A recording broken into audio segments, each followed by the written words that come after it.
Okay, this is InDesign, and this is like everything I did in InDesign to make my full stuff. Okay, so this is the like open source coding stuff, right?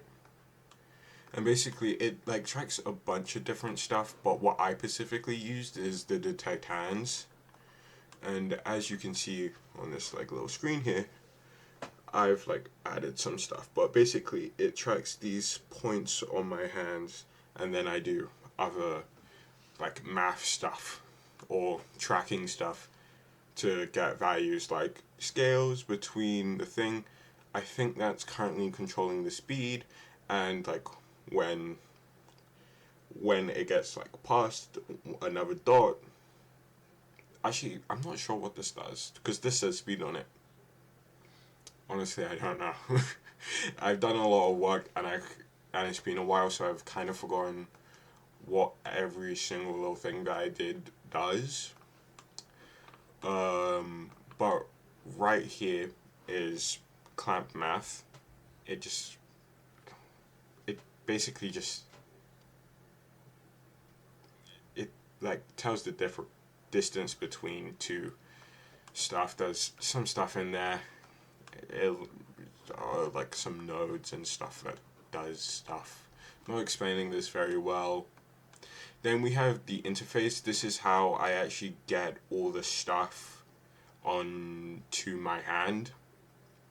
And this has some geodes, and these like create lines between the 2 points.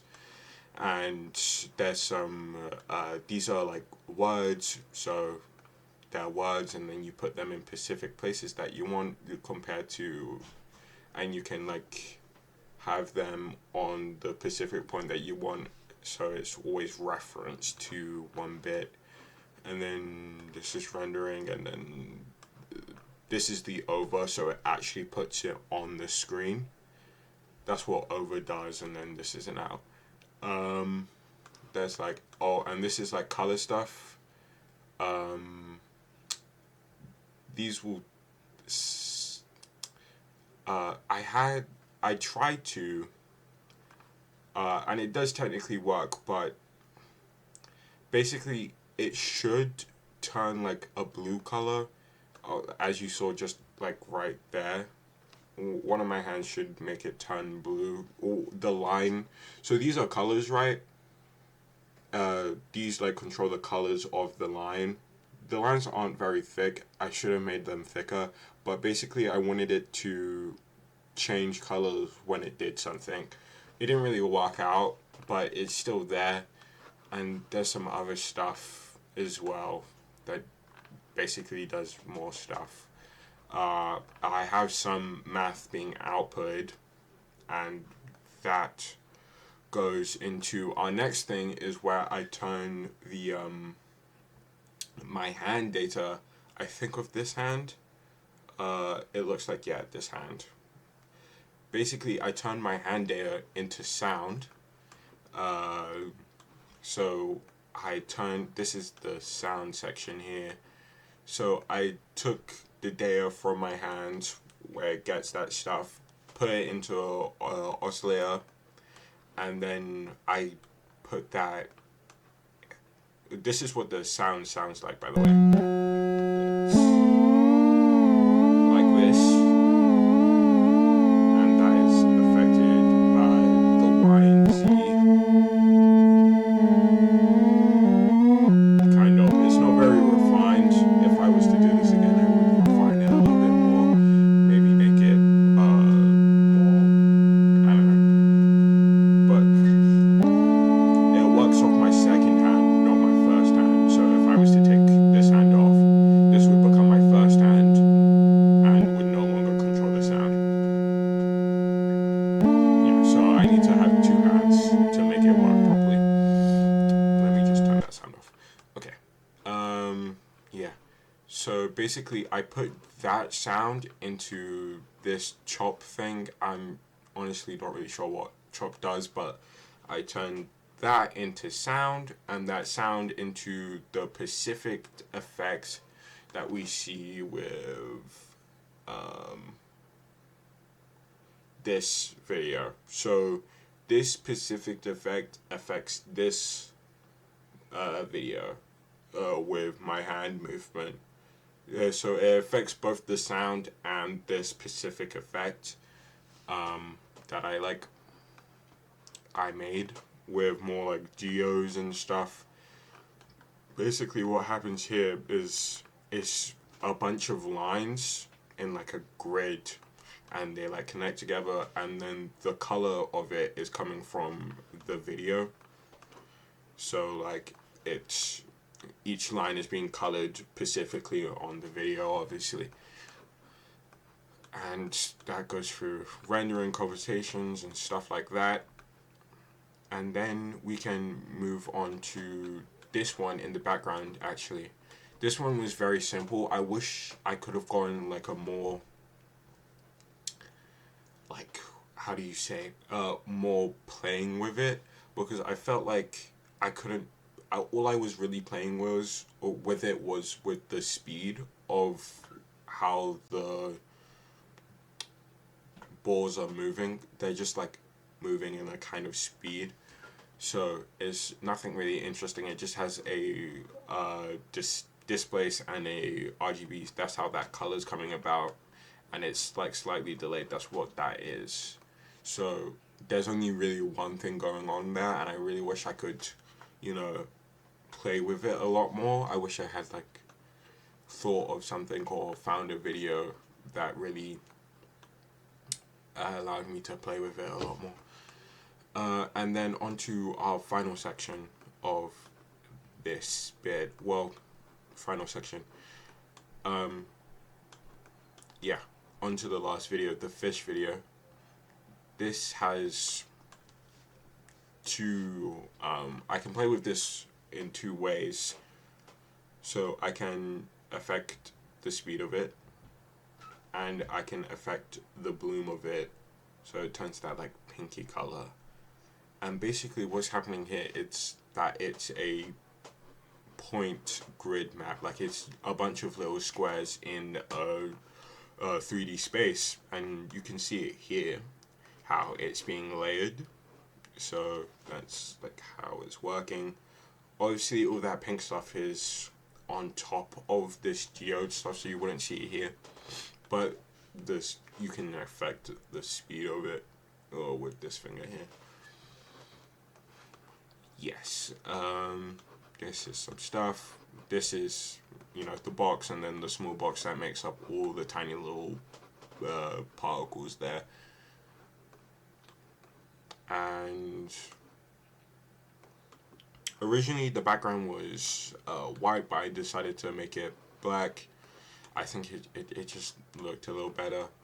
I had to threshold this to make it a little like cleaner, so that did end up getting rid of the white background, but I want to keep everything else of color wise, if you understand. I was originally going to do this with all three videos, but decided to have a separate effect for each one. This is just some visual data being turned into the point map. The visual data is being turned into something that I can use to make the point map here. And then this is just the bloom stuff, which I have affected to one of my hands.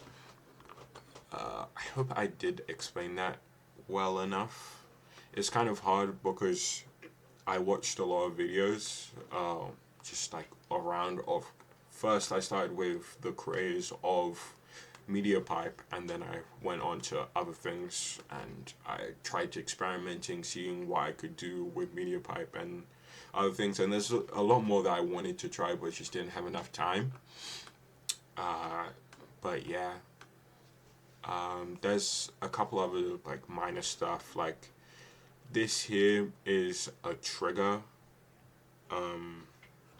It's like helps with the triggering of this hand. So basically data is put in here, It's specifically hand one pinch midpoint.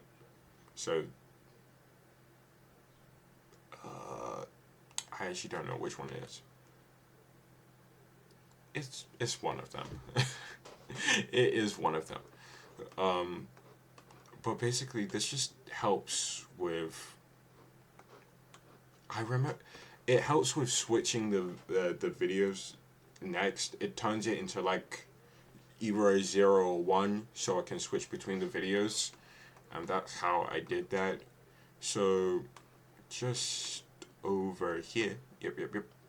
We have the line video, and we have the fish video, and I input that into a switch, so you can switch between them.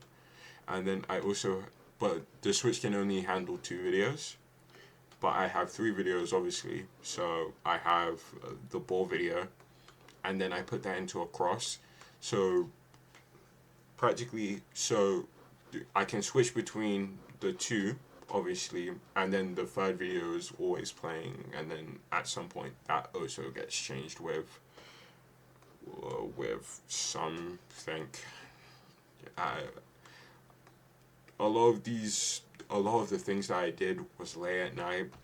I was working really hard on it, so it's kind of hard to explain everything. This was an experimentation that just didn't really work out.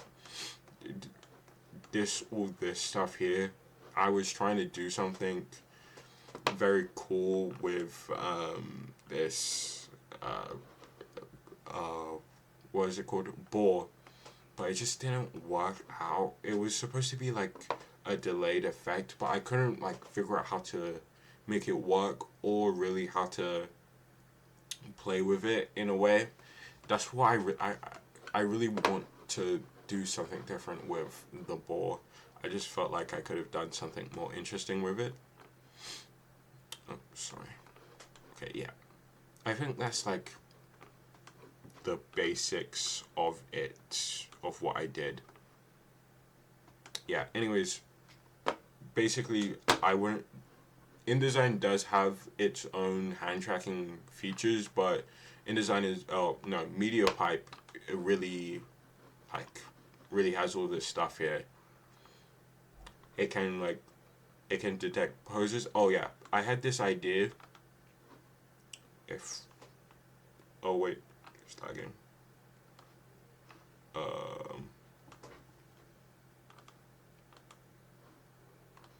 Will it detect? Will it turn on?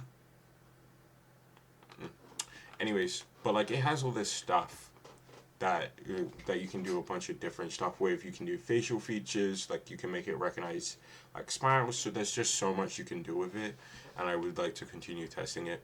But basically, that is how I made my project. I got a bunch of different videos from like just people in the community of InDesign, and I smashed them all together until I got my final project, my final outcome, if you will. Okay, thank you. I know this video is a little rancid, but hopefully everything is good.